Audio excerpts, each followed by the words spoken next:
कहानी की शुरुआत एक जेल से होती है, जहाँ का एक अजीब सा रूल है, सारे कैदियों को जूते पहनना मना है। पर जो जेल गार्ड्स हैं, वह सब के सब मोटे, हाई टेम्परेचर और एंटी इलेक्ट्रिक शूज पहने हुए थे। इससे भी स्ट्रेंज बात यह है कि उनके पास कोई वेपन नहीं है। जब कैदी इसी कंफ्यूजन में थे, तभी एक गार्ड ने अपनी कमर से एक रिमोट निकाला। उसने हल्का सा बटन प्रेस किया और अगले ही पल फर्श से एक दमदार इलेक्ट्रिक करंट उठने लगा। यह करंट जानलेवा तो नहीं था, पर इतना दर्दनाक था कि 5000 के करीब कैदियों की इस जेल को सिर्फ 50 गार्ड्स ही संभाल लेते थे, और यह सिर्फ सबसे कम लेवल का झटका था। जैसे ही कैप्टन की बातचीत खत्म हुई, उन सबको स्पेशल प्रिजन यूनिफॉर्म पहनने के लिए ले जाया गया। यह जगह बाहर से तो जेल लगती है, पर असल में एक बहुत बड़ी फैक्ट्री है, जहां कई लोगों को फर्जी इल्जामों में पकड़कर यहां लाया गया है और उन्हें 10 घंटे की कठोर शिफ्ट में काम करना पड़ता है। हर वर्कशॉप का एक सुपरवाइजर है जो उनके सारे काम देखता है। गार्ड सिर्फ तभी आते हैं जब कोई नया कैदी आता है, बाकी टाइम वह नहीं आते। पर उन्हें भागने की चिंता नहीं होती। अगर कोई कैदी ऐसा करने की कोशिश करता है तो वह बस फर्श के इलेक्ट्रिक मोटर मोड को ऑन कर देते हैं और उसे आसानी से काबू कर लिया जाता है। प्रोडक्शन को बूस्ट करने के लिए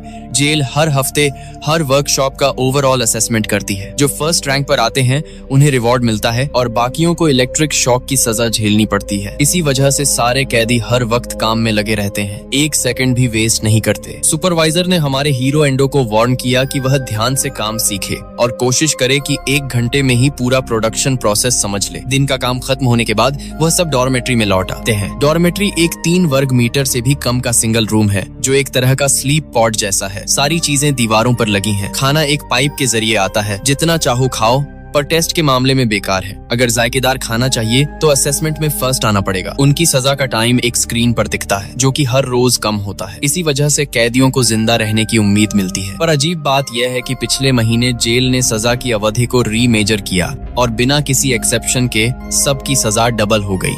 सब इसी बात पर बातचीत कर रहे थे कि ऐसा क्यों हुआ। इससे पहले कि वह किसी नतीजे पर पहुंचते, सुपरवाइजर ने उन्हें जबरदस्ती रोक दिया। उसने कहा, अगर गार्ड्स ने यह सुन लिया तो हमारे लिए बहुत बुरा होगा। तभी सेल के अंदर लाउड स्पीकर बजा। लाइट्स ऑफ करने का टाइम हो गया था। कैदियों को 30 सेकंड के अंदर बेड पर पहुंचना था, वरना फर्श की सफेद लाइट के लाल होते ही उन्हें तेज करंट से मार दिया जाएगा। इसलिए दरवाजा न होने पर भी वह भागने की हिम्मत नहीं करते। जल्द ही नया दिन शुरू हुआ। जैसे ही लाल लाइट दोबारा सफेद हुई, कैदी काम के लिए वर्कशॉप में जा सकते थे। यह जेल कुल 7 मंजिला है, जो समुद्र के ऊपर बनी है। ऐसी कई जेलें हैं। हर मंजिल के कैदी अलग थलग हैं, इसलिए उन्हें एक दूसरे से बात करने के लिए साइन लैंग्वेज का इस्तेमाल करना पड़ता है। लगता है हाल ही में जेल में कुछ बड़ा हुआ है। नया आया एंडो यह नहीं समझ पा रहा था कि वह क्या कह रहे हैं, और वह लगातार काम करने को मजबूर था। सीखते सीखते वह भी प्रोडक्शन प्रोसेस में माहिर हो गया। सुपरवाइजर बार बार जल्दी करने को कह रहा था। इस बार उनके पास फर्स्ट आने का चांस था। अब असेसमेंट में बस 1 दिन बाकी था, पर तभी एक हादसा हो गया। एक कैदी ने जेल की कठोर जिंदगी बर्दाश्त न कर पाने की वजह से सुसाइड कर ली, लेकिन किसी को उसकी मौत से फर्क नहीं पड़ा।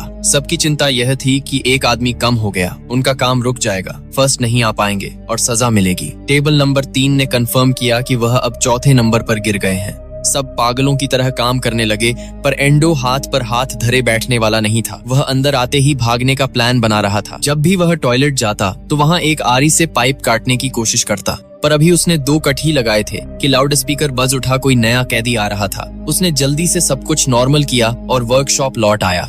गार्ड के इस नए कैदी को लाने के प्रोसेस ने उसे जेल की एक बड़ी गलती दिखा दी, क्योंकि उसने इलेक्ट्रिक शॉक देते वक्त एंटी इलेक्ट्रिक शू नहीं पहने थे, पर फिर भी उसे करंट नहीं लगा। इसका मतलब है कि लिफ्ट से बिजली का कनेक्शन नहीं है। इससे एंडो को जेल भागने का एक विचार आया, लिफ्ट पर ही गार्ड को खत्म करके उनके हथियार छीनना। पर यह सही वक्त नहीं था। वह सबको एक साथ भागने के लिए कन्विंस करना चाहता था। नए आदमी के आने से उनका काम फिर बेहतर हो गया और सबकी मेहनत से वह फर्स्ट आए, जिससे इलेक्ट्रिक शॉक की सजा टल गई। लेकिन उसी दिन एक कैदी को साइड वाली मंजिल के कैदी से बात करके पता चला कि दूसरी मंजिल पर कुछ बड़ा हुआ है। इससे पहले कि वह आदमी कुछ ज्यादा पूछ पाता, कमरे में अचानक गर्मी बढ़ गई और ऑक्सीजन कम होने लगी, जिससे सांस लेना मुश्किल हो गया। फिर कमरे की लाइट्स अचानक बुझ गईं, पर कुछ सेकंड में फिर से नॉर्मल हो गईं। सुपरवाइजर ने तुरंत आगे की बातचीत को रोक दिया। उसे डर था कि कहीं गार्ड्स के गुस्से का असर उन पर भी न पड़े। जल्द ही लाउड स्पीकर ने सबको डॉर्मेट्री में जाने का ऑर्डर दे दिया। एंडो ने रोज के ऑब्जर्वेशन से समझ लिया था कि ज्यादातर कैदी असल में बुरे नहीं हैं। उसने सुपरवाइजर से पूछा कि क्या उन्होंने कभी भागने के बारे में सोचा है, और यह भी पूछा कि हर मंजिल पर कितने गार्ड्स हैं। एंडो के सवाल हद से बाहर होते जा रहे थे, जिससे ज्यादातर कैदी डर गए। उन्हें लगा कि डॉर्मेट्री में छिपे हुए कैमरे होंगे, और अगर वह ऐसी बेतुकी बातें करते रहे तो शायद अगले दिन जिंदा न रहे। एंडो ने कहा कि गार्ड्स उनकी बातों को मॉनिटर नहीं करते और न ही उन्हें फर्क पड़ता है कि वह क्या बोल रहे रहे हैं, क्योंकि वह इतने घमंडी हैं कि उनकी नजर में कैदी कीड़े मकोड़ों से भी बदतर हैं। गार्ड्स को बस दिन में 2 बार फर्श को ऑन ऑफ करना है और काम चेक करना है। कैदी अब थोड़ा सहमत था, पर वह फिर भी शांति से अपनी सजा खत्म होने का इंतजार करना चाहता था।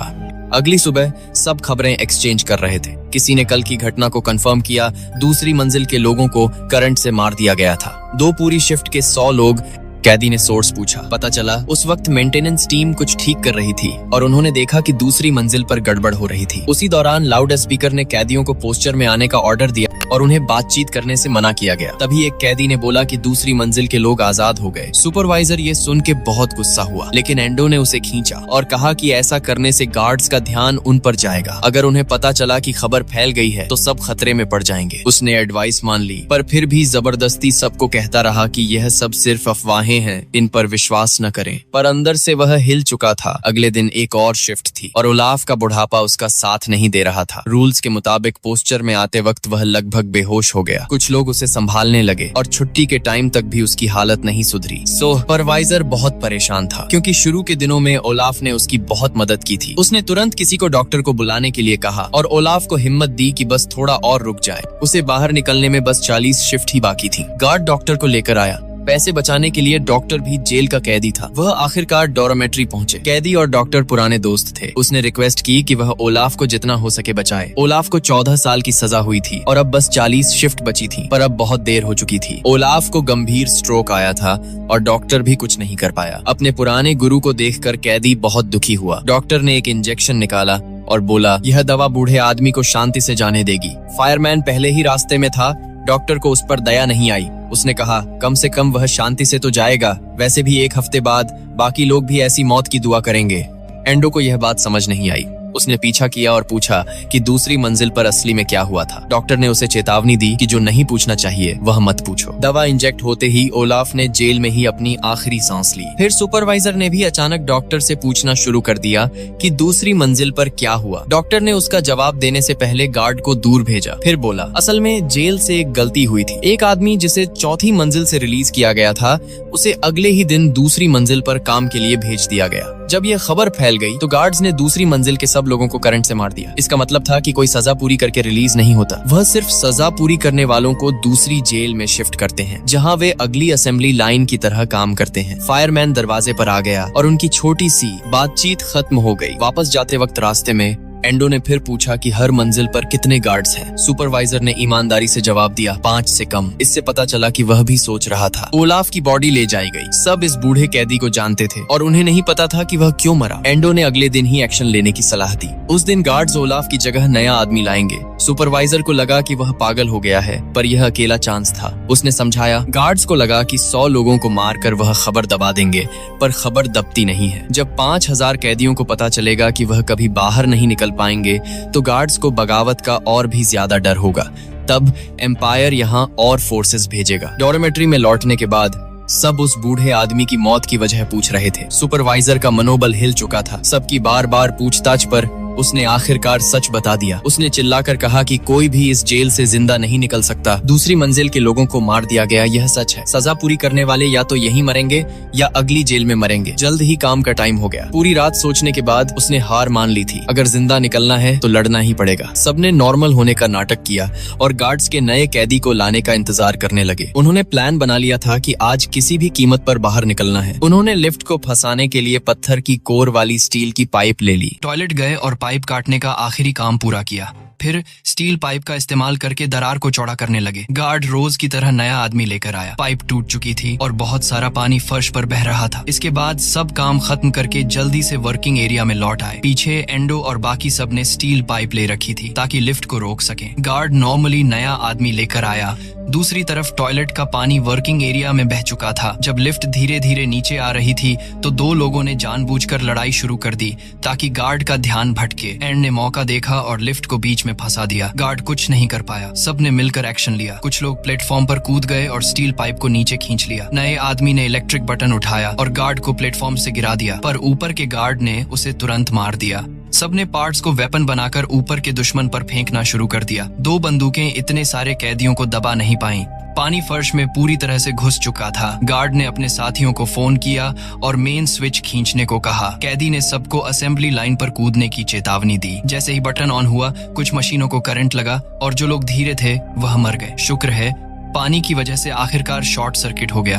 फर्श की मदद के बिना गार्ड्स तुरंत कमजोर पड़ गए। सबने एक साथ हमला किया, अपनी जान की परवाह न करते हुए गोली के सामने खड़े हो गए। एंडो ने एक गार्ड को गिरा दिया और उसका हथियार छीन लिया। दोनों गार्ड मारे गए। सबने फायदा उठाया और प्लेटफॉर्म पर चढ़ गए। जेल में सुरक्षा कर्मी बहुत कम थे और वह हमले को रोक नहीं पाए। टॉयलेट का पानी लगातार बह रहा था और जल्द ही दूसरी मंजिलों पर भी फैल गया। किसी को नहीं पता चला कि क्या हुआ। सबने गार्ड्स के इक्विपमेंट बांट लिए, जिससे उन्हें फायर पावर का फायदा मिला। वह एक के बाद एक दूसरी मंजिलों पर चढ़ गए और सबको सच बताया, जिंदा रहने के लिए सबको साथ मिलकर लड़ना होगा। जेल का कंट्रोल रूम भी कब्जे में ले लिया गया। हाइड्रो इलेक्ट्रिक पावर स्टेशन को बंद कर दिया गया। अब फर्श की बिजली को वापस आने में महीनों लग जाते। जेल का बैकअप लाइटिंग सिस्टम ऑन हो गया। अब गार्ड्स में लड़ने की हिम्मत नहीं बची थी। सारे कैदी एक साथ सेल से बाहर निकलकर जेल के गेट की तरफ भागे। दूसरी तरफ बाकी गार्ड्स कोनों में छिप गए और एम्पायर की फोर्स का इंतजार करने लगे। जेल झील के बीचों बीच बनी थी, इसलिए सीधे बाहर निकलना नामुमकिन था। जो तैरना जानते थे वह सबसे पहले पानी में कूद गए, लेकिन सुपरवाइजर को तैरना नहीं आता था। एंडो भी साफ सुन नहीं पाया और उसे भी किसी ने पानी में खींच लिया। यह कठोर भाग दौड़ होनी थी। कुछ लोगों को मरने के लिए वहीं रुकना पड़ा, पर एंडो सफल रहा। दोनों ने रात के अंधेरे में सफर किया।